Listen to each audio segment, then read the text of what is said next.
Welcome to Navata TV. నేను పటాన్చెరు మండలంలోని అత్యంత వేగంగా విస్తరిస్తున్న నివాస వాణిజ్య హబ్ గా పేరుగాంచిన బీరంగూడలో నిన్న రాత్రి కురిసిన భారీ వర్షాలు తీవ్ర కలకలం రేపాయి. ఊహించని రీతిలో పడ్డ భారీ వర్షానికి రోడ్లన్నీ జలమయమై చెరువులను తలపించాయి. ఈ క్రమంలోనే బీరంగూడ పరిధిలోని ఒక ఊహించని ప్రమాదం త్రుటిలో తప్పింది. ఇక బీరంగూడలో కురిసిన భారీ వర్షం కారణంగా ఏర్పడ్డ వరద ఉధృతికి ఓ సెల్లార్ లో కారు నీటిలో చిక్కుకొని లోతైన ప్రాంతంలోకి జారిపోయింది. ఇది గమనించిన స్థానికులు తక్షణమే స్పందించి జేసీబీ సహాయంతో కారును సురక్షితంగా బయటకు తీశారు. కారులో ఉన్నవారు క్షేమంగా బయటపడటంతో అందరూ ఊపిరి పీల్చుకున్నారు.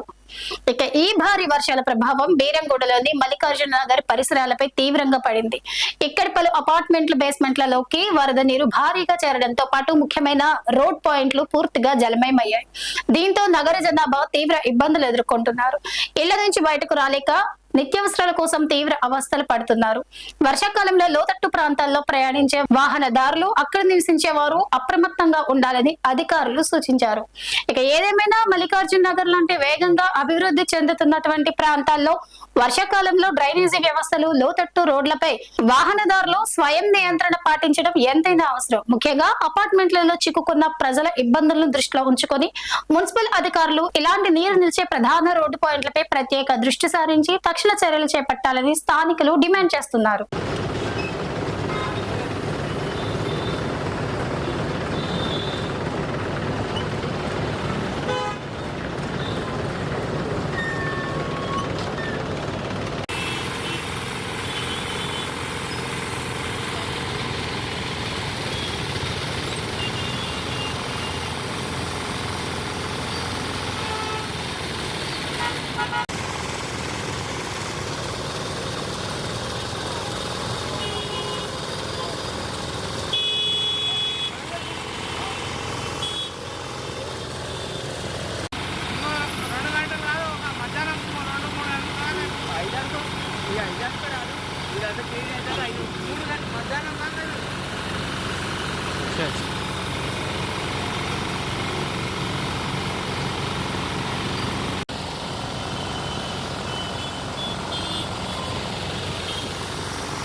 ఇది వాళ్ళ నవత టీవీ న్యూస్. మరో న్యూస్ లో మళ్ళీ కలుద్దాం.